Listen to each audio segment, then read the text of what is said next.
welcome to another Boiler Room Collections. Today we're joined by Jon.K, who you probably know as resident DJ at Hoya Hoya. You probably know him for a lot of his online mixtapes that really sort of showcase quite unique DJing style, one that sort of operates in a sort of spectrum of genres instead of one, but all fairly club focused. Yeah, some of them, yeah. Yeah. It kind of makes sense to me as I'm doing it, and then hopefully it makes sense at the other end. Yeah.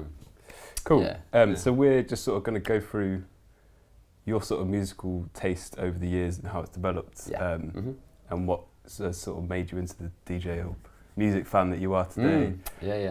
I mean, where did it all sort of start for you? What was the sort of bug that... The bug, I mean, the first record I ever bought was Jon.K, I Feel For You, when I was like 10, and I was just off from there. You know, it was that time when breakdancing was everywhere, electro was kind of in our school anyway, you know. The street sounds, electro comps were just the doorway to that whole world, and you just, you know, a lot of people I knew just couldn't get enough of it. So yeah, just got stuck into those, and then originally sort of buying them on tapes, and later on started, well, not that much later on, but started getting like the 12 inches and just collecting from there. But that kind of sparked off, because that was, you know, that was the first thing that I really sort of got into. Apart, I mean, I had a man when I was a kid, a few years before, but you know, so yeah, and that just kind of it really sort of ignited a passion for that kind of sound, and also just, I mean, because it was like electro and early hip hop, so that's kind of been a constant throughout. So cool. The first record I'm going to play it's not actually one of the really early ones that I got, but of that thing of just really always sort of having a soft spot for that sound. This is probably one of the records that I kind of play most now still.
sort of like set the scene as to where you were when you first sort of listened to that sort of electro, and the scenario in which you were experiencing it? You were at school, sort of into breaking. Yeah, normally at like dinner times, just dancing around like divs, just trying to copy stuff that you see on TV or whatever. But yeah, it was when I was at school, and yeah, as I say, that was the start of me getting into record shops, and yeah, it was definitely like straight away tunnel vision with it, you know, and at that time as well, the whole culture was like, A, it was really fascinating, and B, it wasn't that easy to really find stuff out. Yeah. You know, because I mean, obviously now it's like, you know, with the internet, it's a completely different thing. But I remember, like, if anything hip hop related came on the TV, it was like, oh my god. You know, I remember getting it was the second LL Cool J album, and getting back home, and there was a documentary on that night, and I remember they used the start of I'm Bad. It was like for the intro or something like that, and I remember it just being like probably the most exciting moment of TV. And I was like, well, so, you know, but cool. Yeah. So what have you got lined up next? So the next one is the Junkyard Band from DC, who, and I get the right, this is another example of that thing of just finding stuff in weird places or whatever. Smash Hits magazine, I remember seeing a picture, I think it was Smash Hits, it was something really random that you wouldn't expect, and it was a thing about these guys in DC who literally, you know, they were like making stuff out of junk as like percussion and all the rest of it, and yeah, I mean, it's just got a real rawness to it, and I kind of yeah, it just, even now, it's like, it's one of those that it definitely comes out at points, you know what I mean? Yeah. My grandmother couldn't get her food stamps, man, dang. Well, that's the word these days.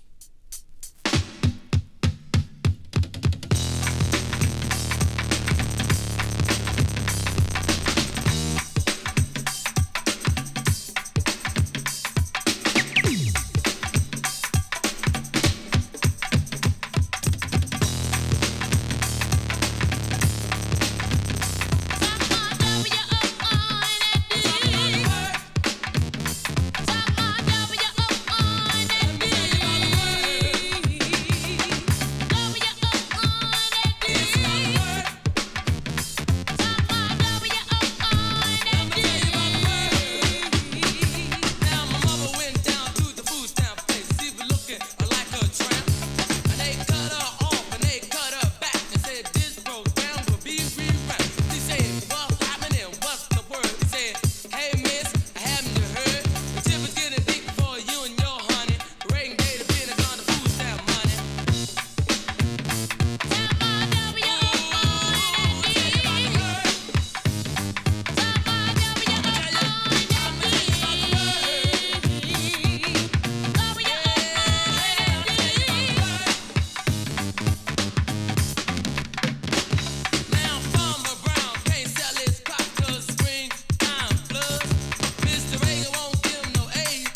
So I can't help but notice you've got some Outcast lined up next.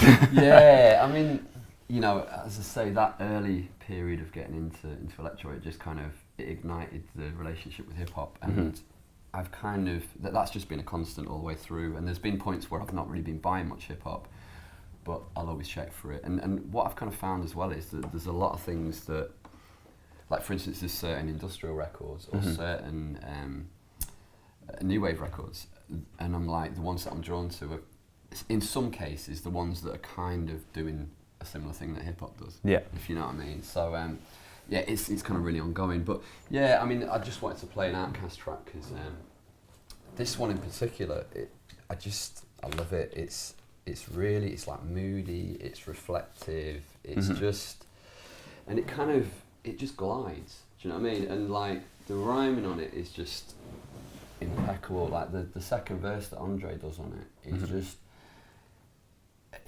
there's like so much humility in it. And if there's one thing that you kind of don't really associate with hip-hop, it's exactly. humility. The sensitive side of you know, hip just hop. what he's saying, like he's talking about this conversation with some dude that he bumped into in the street, and you just really get the picture of the sort of conversation that he's talking about, and it's a really unique track, and so if I'm gonna play a pop track, then It's got to be this.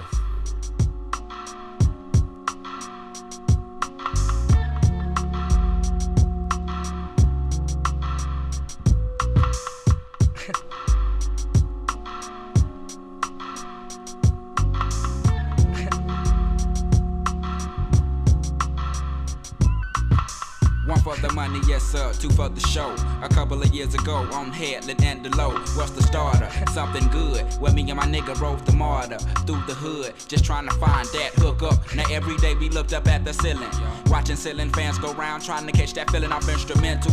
Had my pencil and plus my paper, we caught the 86 flight on your headed to Decatur, writing rhymes, trying to find our spot off in that light off in that spot, knowing that we can rock, doing the hole in the wall club. This shit here must stop, like freeze. We making the crowd move, but we not making no G's, and that's a no. A 1-2 dope niggas in the Cadillac, they call us. Went from plaguers ball to boss, putting the South up on the map. It's like Little Rock to banging. Niggas say motherfuck that plaguing. They paying, we staying lagging. Vocals, locales done. Made it with them big boys up in this industry. Outcast, yeah, them niggas they making big noise. Over 1 million sold to this day. Niggas they take it like they 96 gon' be that year that out. Y'all plaguers haters can bite me around this bitch. Your mama and your cousin too. Rolling down the strip on gold. Coming up, slamming Cadillac doors. Me and you. Your mama and your cousin too. Rolling down the strip on gold. Coming up, slamming Cadillac doors. Back in the day when I was younger, hunger, looking to fill me belly with that rallies, bullshit, pull shit, off like it was supposed to be pulled. Full of the tick, I was stoned like them white boys, smoking them white girls before them blunts got crunk. Chunky asses, passes getting thrown like Hail Marys, and they looking like Halle Berry, so fine, intertwined. But we ain't sipping wine, we just chillin'. I'm the rabbit villain, and I'm so high, smoking freely. Me, Lil B, Rick Moan and Suge, and my little brother James. Things changed in the hood where I live at. Them rats know, mama, I want to sing, but mama, I want to trick, and mama, I'm sucking dicks now. We moving on up in the world like elevators. Me and the crew, we pimps like 82. Me and you like Tone. Yeah. Like this, East Point, and we gone. Me and you. Your mama and your cousin too. Rolling down the strip on gold. Coming up, slamming Cadillac doors. Me and you. Your mama and your cousin too. Rolling down the strip on gold. Coming up, slamming Cadillac doors.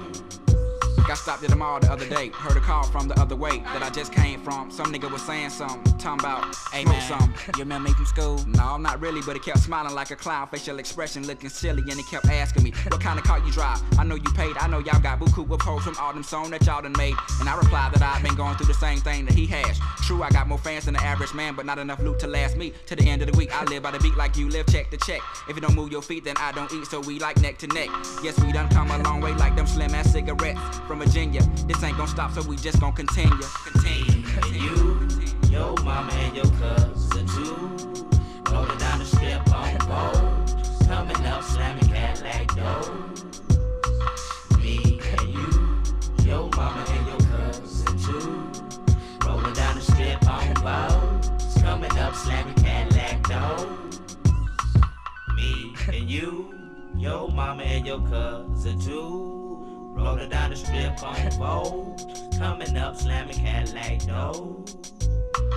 Me and you, your mama and your cousin too. Rolling down the strip on Vogue. Coming up, slamming Cadillac doors. Me and you, your mama and your cousin too. So I mean, did you get put onto a lot of different stuff through the samples in hip hop, and was that something that spurred you onto other stuff? Yeah, or? I mean, this is the next one is just that whole thing of, you know, if you're delving into hip hop, then obviously it's the doorway to all kind of music because it all gets sampled, and so yeah, I guess that was the start of, you know, checking more reggae stuff, checking African stuff, whatever, you know, psych and all the rest of it. And when I think of breaks, you know, then like this one in particular, I remember the first time I heard it just being like, wow, that's, you know, it's like just hit me, and it's kind of, it's not lost any of that when I play it now. It's a Donovan track called Get Your Bearings. Don't you worry, when it's fine. All the world knows what I'm saying. All the world knows what I'm saying. The world won't find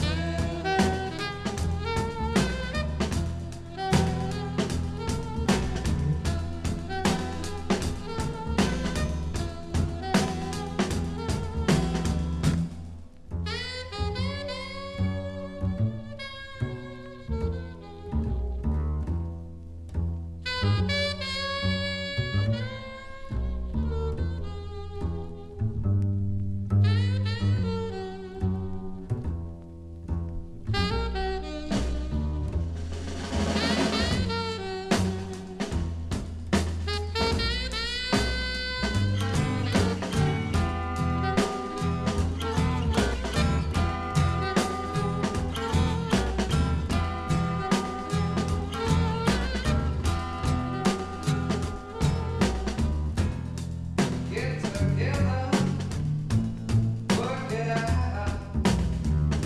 Simplicity is what it's about. All the world knows what I'm saying. All the world knows what I'm saying. World will find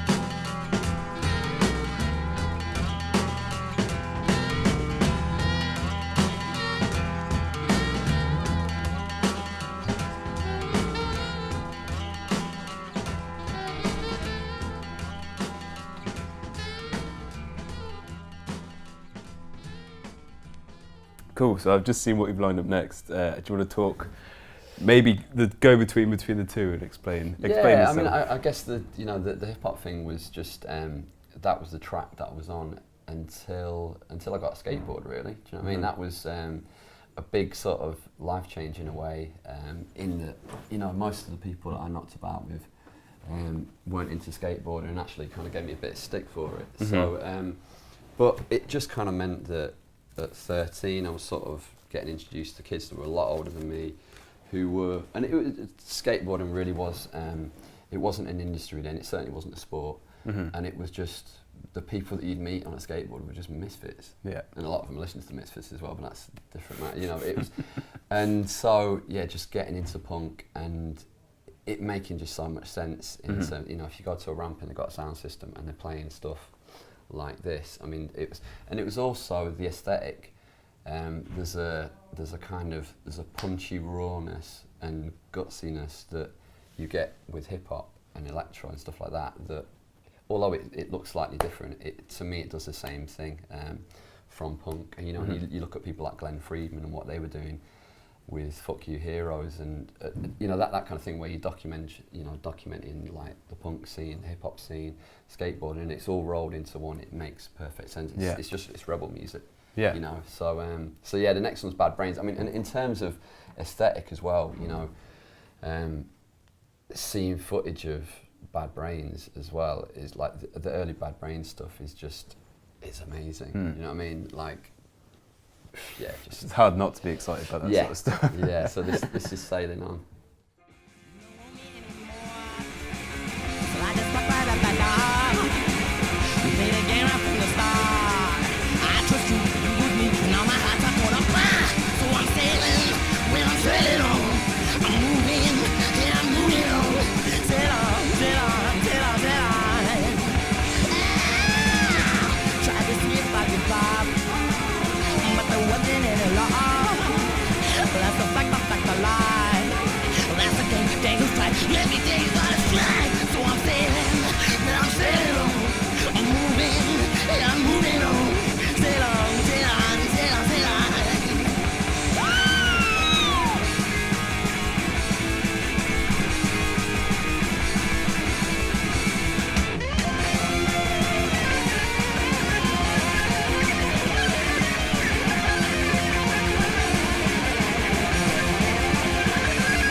So, I mean, just to move it along slightly, I mean, how did you get from that when you're into skateboarding to DJing or maybe putting on nights? What was the...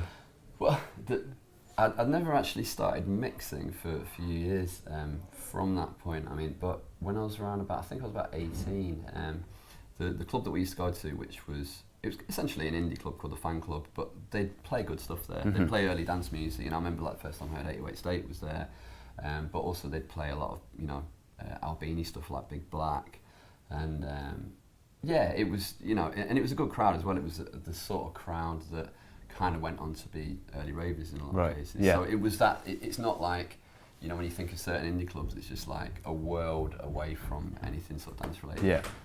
That was the place where everyone I knew used to go to, and then it just closed down, and suddenly it was like, fucking hell, do you know what I mean?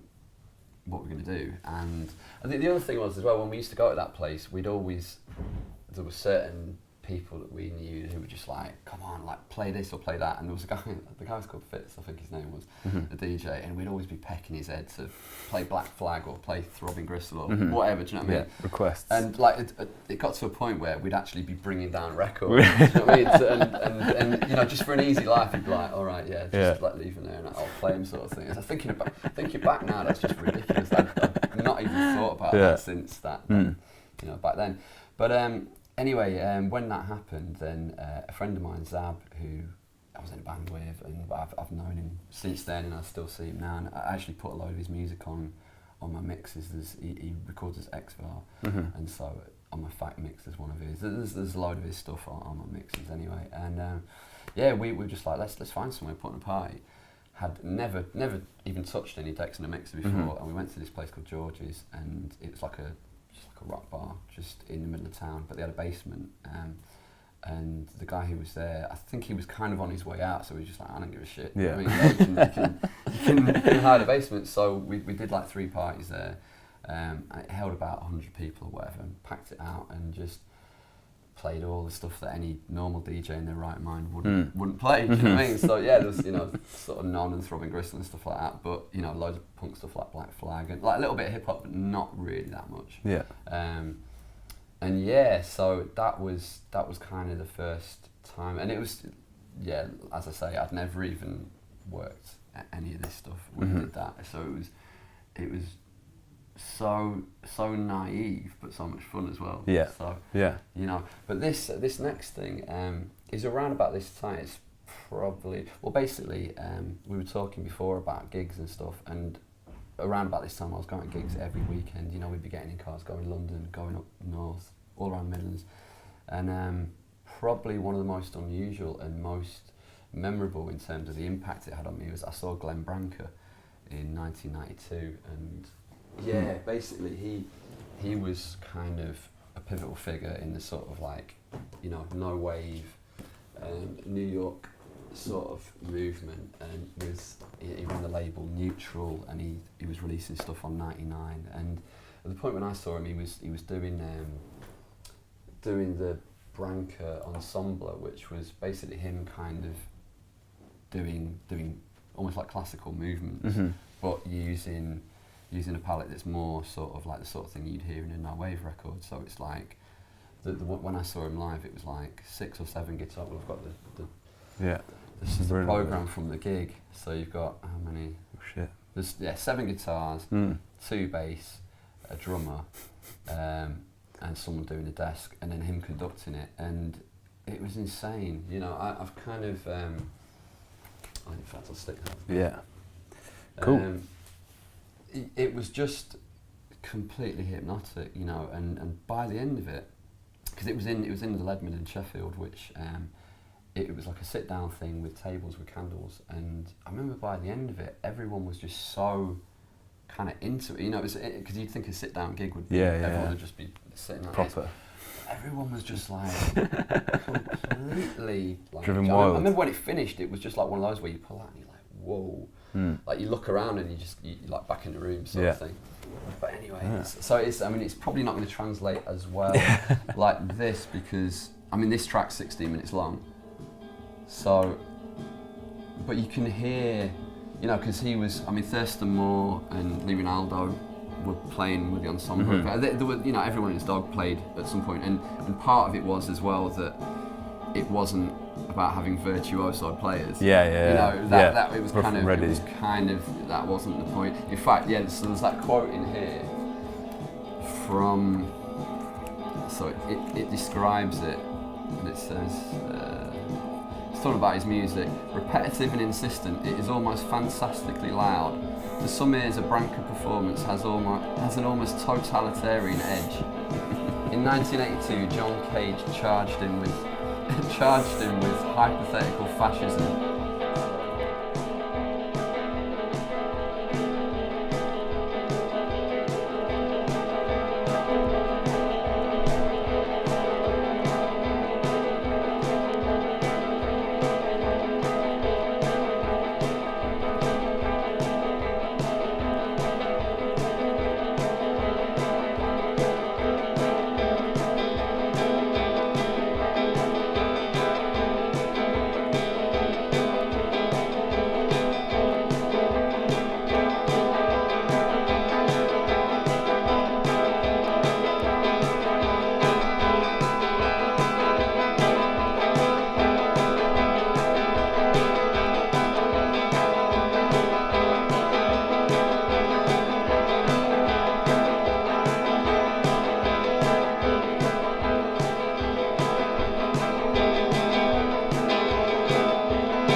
the live thing kind of translates. Would translate a bit better.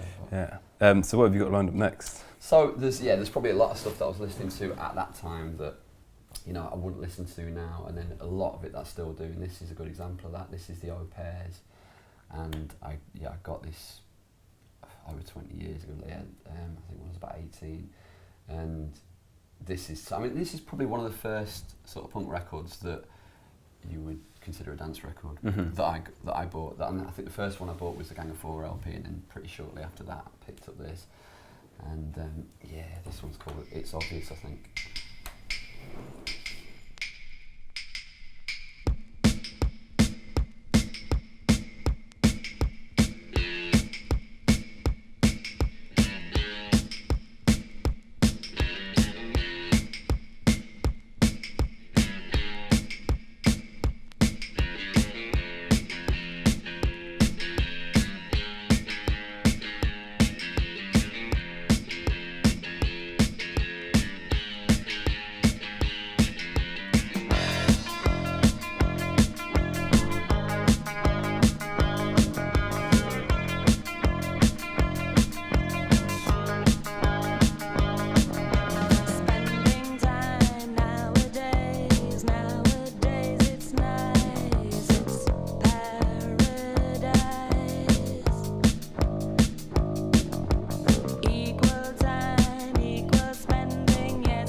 Cool, so what have you got lined up next? So there was a place in Leicester where I was living at the time, a record shop called Also the Seal, which was just like probably one of the best shops I've ever been in for outside of music, whether it's kraut stuff, industrial, avant-garde, just anything, you know, they just didn't do mainstream music, and they just had a very, very sort of particular taste in whacked out stuff, and so that was where we kind of got introduced to a lot of the, you know, all the world of, you know, sort of Throb and Gristle, Coil None, all that sort of stuff, and all the San Francisco bands like Residents, Tuxedo Moon, etc.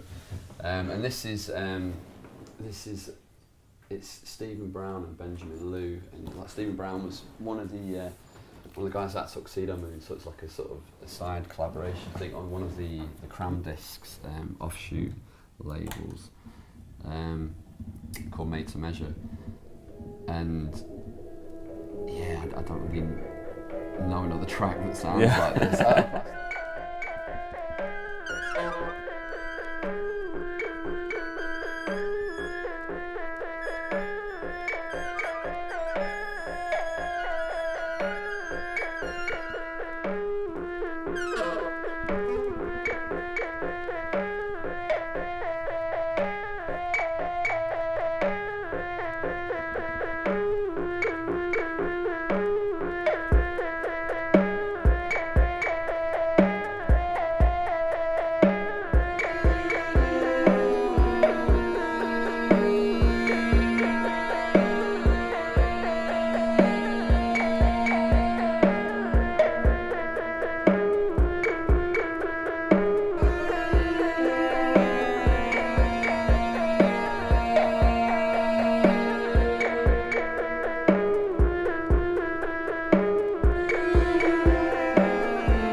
when was it that you actually made the move to Manchester, and what sort of brought you to the city?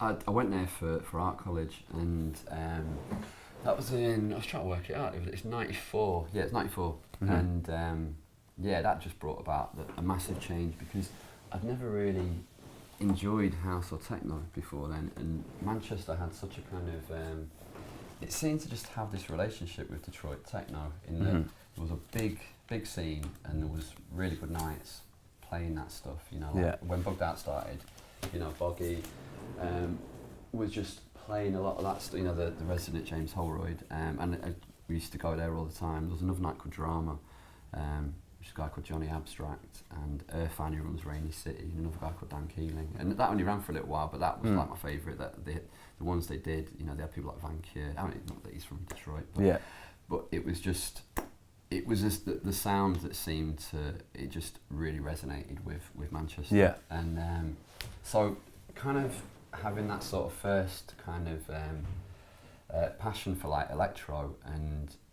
but also, you know, so really being into that palette, but understanding, you know, the sort of punk kind of way of going about things, hearing stuff like You Are, and hearing Drexciya, and just seeing, you know, the aesthetic of it and all the rest of it, it just made sense. Yeah, you know, like if you're into skateboarding and punk and stuff, like the fanzines and that sort of aesthetic, it's definitely got a, like, although you know, people building a story around their music as well. Yeah, and again, it's just, you know, it's counterculture music, and it's quite obviously that. It's not sort of it's not making any kind of attempt to not be that. And so this one, I mean, it's Model 500 Interference, which the mood of it, it really is, it's only a hop, skip and a jump away from, you know, a lot of the electro stuff that I was into, but this was, the sort of stuff that I kind of really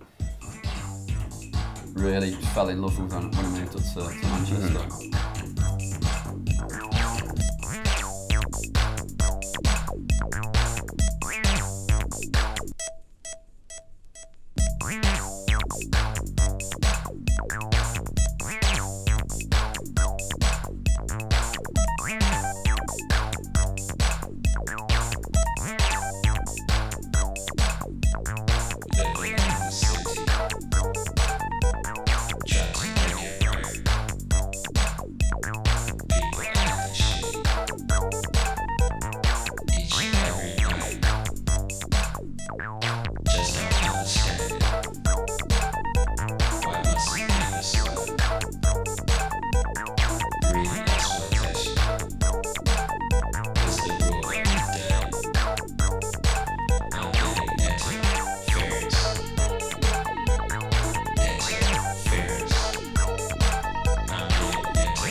Amazing.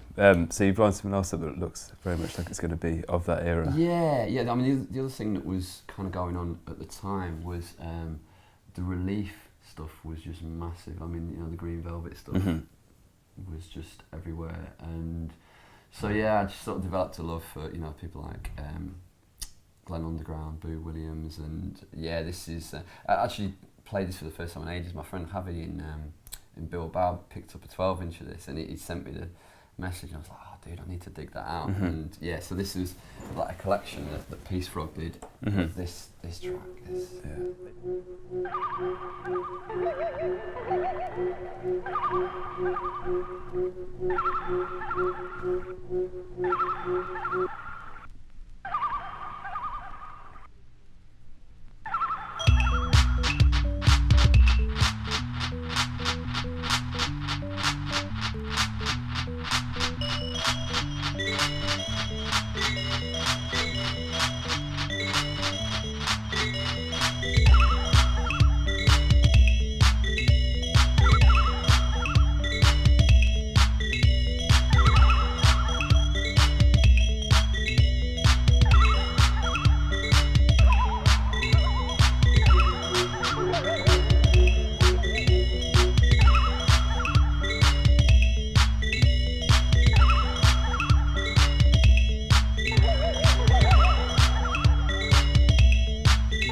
Cool. What have you got lined up there? So the next one is just something about that the sort of Detroit palette, I guess. And this is something that this is from 1983. It's off a French library record, but it kind of almost sounds like an early Detroit record. So, you know, whether this is, you know, the sort of thing that they would be checking, I don't know. But it's definitely, it's of that kind of ilk. Yeah, you know, yeah. I think people like Carl Craig are really into that sort of stuff. I've certainly known him to like refer.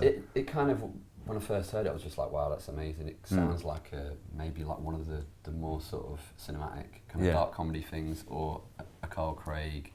And yeah, this is by Fred Mander.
I know you mean that. Does sound like sort of very similarly Detroit in a lot of ways, synth-wise especially. Yeah, palette. Yeah. Yeah.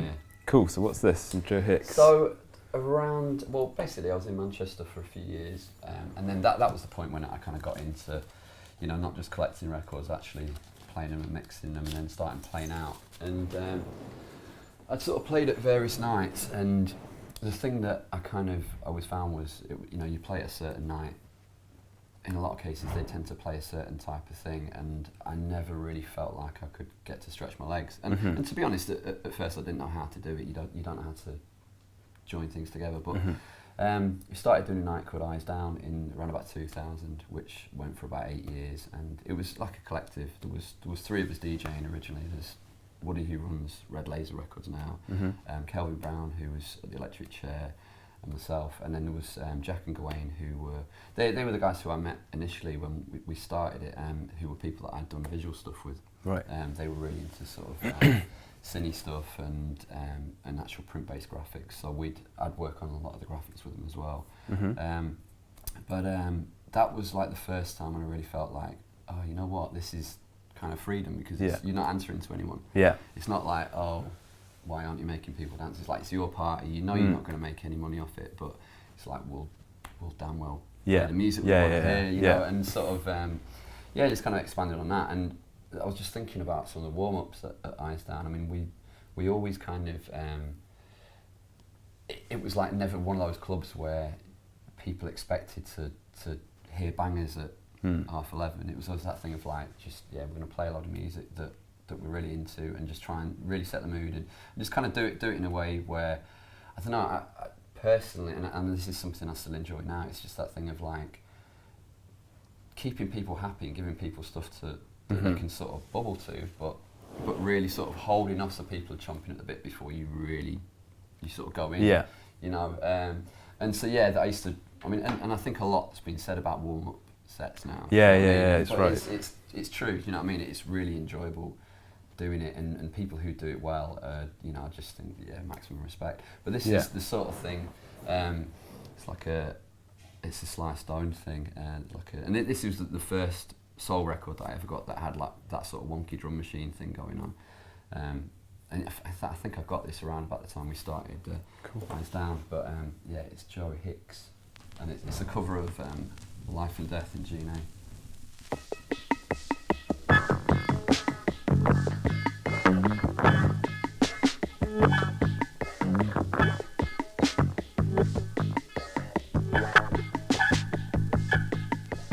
Good and the bad,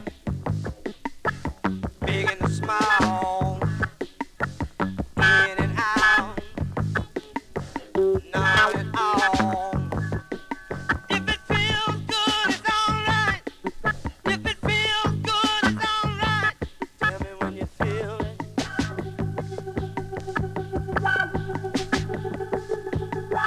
Front and the back, hot and the cold, sweet and sour, the young, the old. If it feels good, it's alright. If it feels good, it's alright. Tell me when you feel it.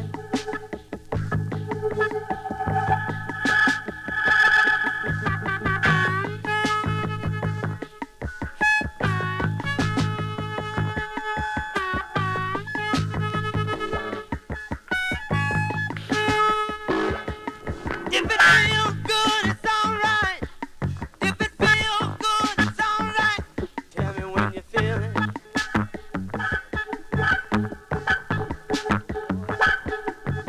Short and tall. Amazing vocal quality on that as well. Yeah. Husky. Yeah. Cool, so where are we going next? So, the next one is, I mean, when we were doing Eyes Down, then that was kind of the first time I really sort of got into, you know, a lot of sort of African stuff and Brazilian stuff, and really sort of branching out into, I guess, what you call world music. And playing that, it also made me think of drum machine stuff in African records. And also, I really love this one. It's an Eddie Hooper track called Tomorrow's Sun. He's from Barbados, and It's funny actually because I was pulling out stuff and I was like, oh, it's a reissue. And you have this weird thing of like, it's a collections thing. Yeah, Just not fussed about that crap. Do you know what I mean? I was just like, yeah, this tune is just amazing, and yeah, Get it by whatever means you can. yeah.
So what have you lined up next? Is it on a very similar sort of tip? Yeah, this is Milton Nascimento and Low Borges, and yeah, it's just one of my favourite sort of Brazilian things that I always go back to. It's really sort of, it's just got a lightness to it, and it's kind of psychedelic and just dead lazy, and because, you know, I love hectic Brazilian stuff, but this is just, yeah, it's, I mean, and this album's great as well. It's got like, yeah, there's a load of tracks on there that have you ever made it out to Brazil?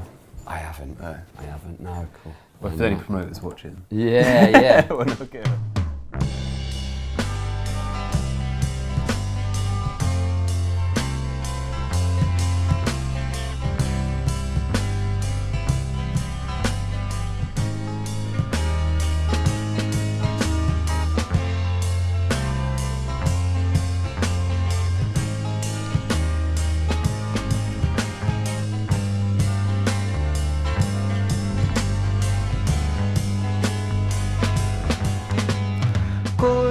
que a gente se esquece de dizer, frases que o vento vem às vezes me lembrar, coisas que ficaram muito tempo por dizer. Na canção do vento não se cansam de voar.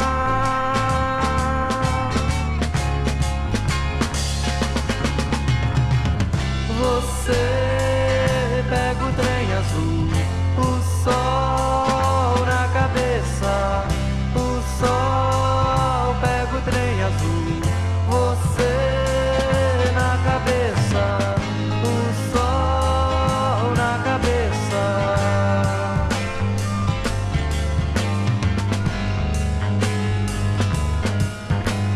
Coisas que a gente se esquece de dizer, frases que o vento vem às vezes me lembrar, coisas que ficaram muito tempo por dizer.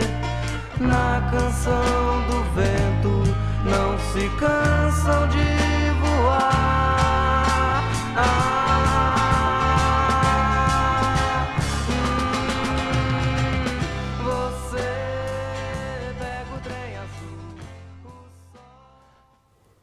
Cool. So I just spotted you've got some Trojan lined up next. Is that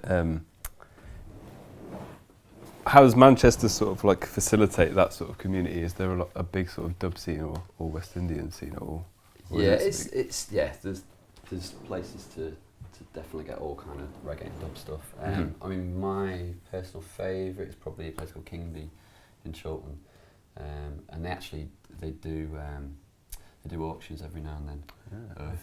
You know, a sort of Rocksteady and all sorts. I mean, I've not actually been to any of the auctions, but I think they might do northern stuff as well. But all types of, you know, like early sort of Rocksteady, ska, and reggae stuff. But this is kind of more like a sort of disco. I think it's like a sort of reggae Afro disco kind of space, like via space, by the Vulcans. And yeah, I mean that's the thing, as well as all the kind of Afro Brazilian disco sort of thing that Iceland, there was a heavy kind of dub element going through what we did, whether it be dance or dub or old reggae. And yeah, this is one that I go back to a lot.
Cool. Well, I guess let's just keep them flowing. Yeah. Okay. So the next one is I'm a big fan of Henry Junjo Laws, and when I think of his stuff, you know, and he was doing. I mean, this was on one of the Scientist records, the World Cup one. So it's like Scientist and Junjo, and I don't know what this is called because I just know it's a version to various different tracks, and also on that record I don't think it's got a title, but I've heard it being referred to as the submarine rhythm. But of that era, this.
Such a crazy thing to make. Yeah. Just to sit there experimenting. Really unique. So the next one's it's kind of going back to the I don't know about the punk thing, but just that era of you know when you watch the film Babylon, how it's just that the rawness and the moodiness of early 80s. Yeah. I just really love that period anyway. Yeah, you know, that film definitely typifies that as well. Yeah, and so you know, and some of the dancehall stuff that really captures that. It's just it really sort of it's a winner for me. And this is Daddy Jungle. It's called Flash It Operator. Cool us up, wanna man. This is one dedicated to all sounds man. Just flash it, operator. Just flash it. One, just flash it, operator. Just flash it. See, when me come a dance on me no have to shy. Come a dance on me no have to shy. Young man round them I just say, cause me have the good timing. The people in the dance them a shout out man. Just flash it, operator. Just flash it. One, just flash it, operator. Just flash it. See, when me come a dance on that a all and pull up. Come a dance on that a all and pull up. The operator him a all and pull up. The selector him a all and pull up. Crowd of people make the dance all full up. Say flash it, operator. Just flash it. One, just flash it, operator. Just flash it. See, the operator him a bunny sensei. The selector him a bunny sensei. I jump come on me a bunny sensei. The people in the dance them a bunny sensei. Sing flash it, operator. Just flash it.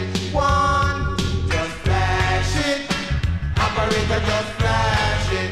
See, when me come a dance on me no act too shy. Come a dance on me no act too shy.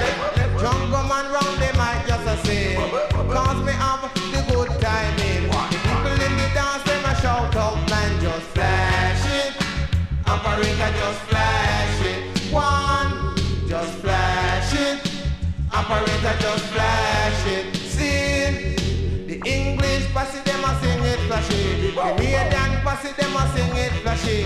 American posse them a sing it flashy. Jamaican posse them a sing it flashy. So I mean, I'm just going to let you intro all of these because they're I'll quite try and nice fly little through. sequence. Yeah, so this one's it's a version called what's the version called? Dancehall Bubbler by Harry J. And I mean, this one is one I'm a particular fan of because it's the palette of it. It almost it's the sort of thing that you can mix with like new wave records or industrial records because it's kind of punchy and it's got the way the synths are. And yeah, it's just it's quite different like that, but really handy.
Yeah, so it's what we were just saying then about that way of kind of threading between the worlds of, I don't know, punk, industrial, new wave or whatever, and sound system music like, you know, dub and dancehall and that. I particularly love records where you can feel that those elements actually in there quite, well, I don't know, quite intentionally, but it's definitely there. And it's a good example of that in the beat, it almost sounds like a punk record to me, and it just for what I do, it means it's very handy. Yeah, I mean we've kind of spoke about that a little bit before, how like a lot of punk bands like Pill and stuff were so into reggae at the time. And I think that was just late 80s in London especially. Yeah, I think there was so much common ground between those scenes. You know, there were people who had stuff to say for good reason, and so that period's just so fertile in terms of the productions that came out of that kind of cross-pollination. I think it's cool. You know, it's been kind of pretty well documented, but yeah, it's amazing. Cool. But so what's this? This is Selector Him Good by Little Clarky and the Offbeat Posse. The one that did stop. Selecting good, selecting why, selecting good, selecting why. Say why no better fit, say why no better worry. I've been Miss Selector at the biggest degree. In the dancing fresh down pure style. Sing down style and that song why belly select a good and no select him why. You select the studio and say and the rub out of side. Listen place to the all these records in my inner one pie. Listen make the other selector them I run our mile. Select him good, good. Select him why, I. Select him good, good.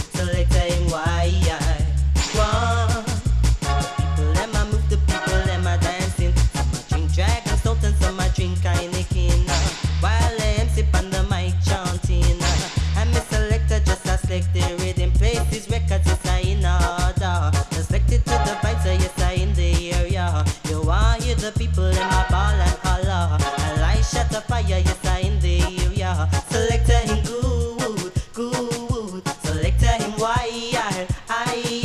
Selector him good, good. Selector him wild. Selector him good. Love that. It's got proper energy, isn't it? Yeah.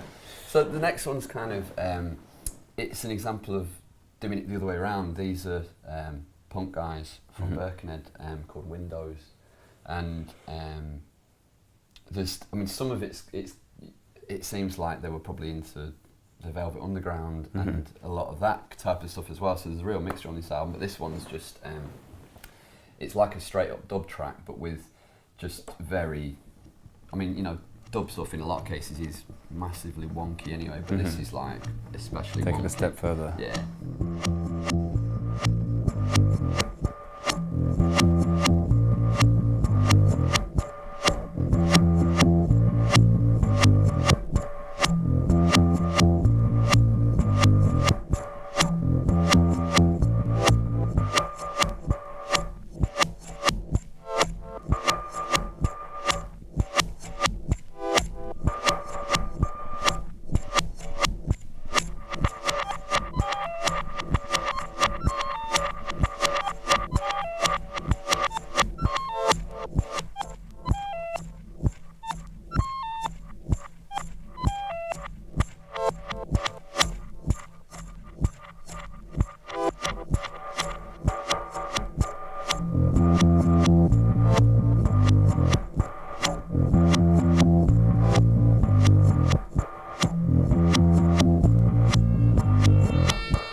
So yeah, talking about you know, mixing up different styles and all that sort of thing. I mean, one of the things that I found that I really love and is also really handy for the sort of the way that I DJ in terms of going between styles is stuff where it kind of doesn't really have a style, because it's just like they just, for whatever reason, they just tried to do a load of stuff that was just a really unusual combination. And yeah, I think it's the same for a lot of record collectors. That's what you look for, is those things where you're just like, what the fuck happened Falls there? between genres, yeah. But yeah, this is this next one's Roland P. Young, and this is it's like essentially a jazz thing, but it's got a real tribal element. It's got a real dub element to it, and it sounds like it should be really old, but it was actually only from 2009, and he's a bass clarinet player.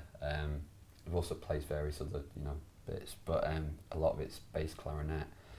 But to me, I hear this and it's got like the same energy. I mean, it's funny because when I pulled it out, you were like, "Is that a Shackleton record?" It's kind of got a similar energy to a Shackleton thing, or some like a DMZ thing, or something like that. But.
Definitely sounds like Shackleton to me.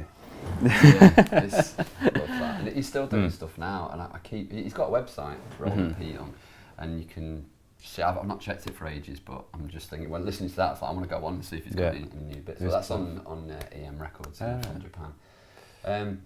But yeah, the next one's like kind of an example of a similar thing, of that thing where you're like, how did that happen? And it's an Italo thing that kind of sounds like a dubstep record. Right.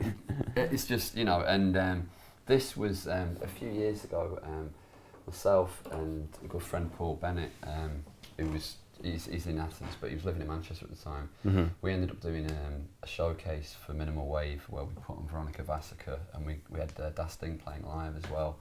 So we kind of did a back-to-back sort of set for, you know, on the night. And we were going through a record beforehand, he just came around with a bag and we were playing stuff and like, yeah, this is fun, this is going to work, we'll do it back to back.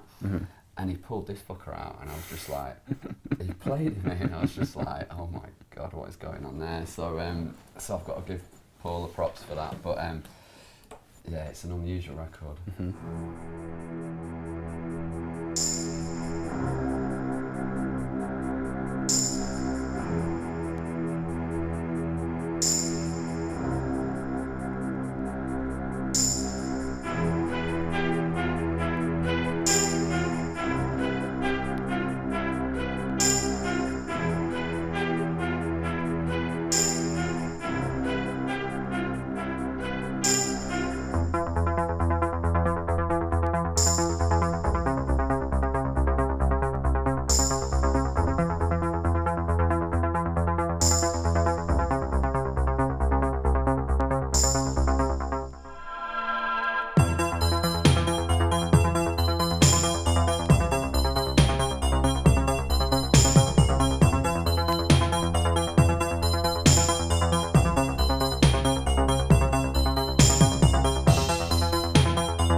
It probably seems really daft after that, with that being so dark, because this is just probably the complete opposite end of the scale. But I just thought I'd end on a happy note. Do you know what I mean? This is a Danny Hunt track called "What's Happening to Our Love Affair." Well, actually, you know what? The lyric of it isn't that happy, but it's a real, you know, it's a good old knees up of a soul track. And I've not really played that many soul records, so cool. Why not?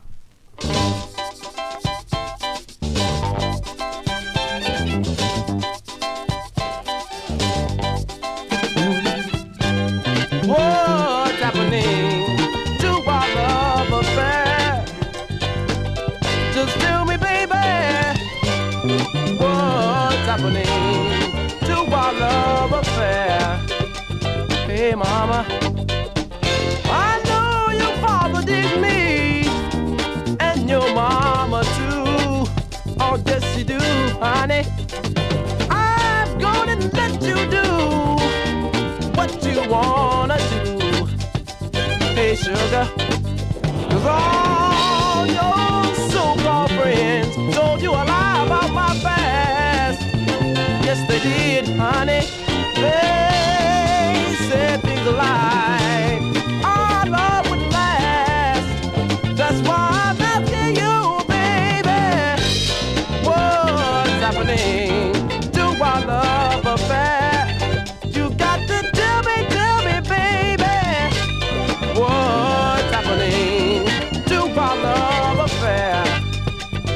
When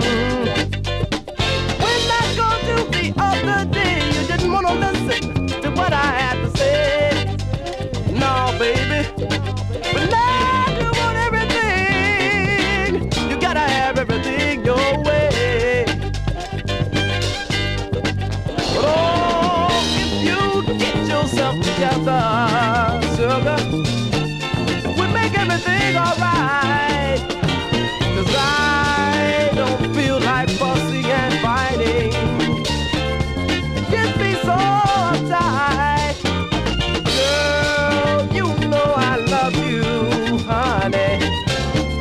And this you must understand. 'Cause I know you're my woman. And sugar, I'll be your man. But you got to tell me now. Tell me. Tell me, yeah, yeah, yeah, yeah, yeah. Just tell me, baby, what's happening? Why don't you sit yourself down and tell me now? Tell me, just tell me, ooh, baby, tell me, baby, what's happening? Yeah, yeah. What's happening, baby? Great. Well, thank you very much for that, John.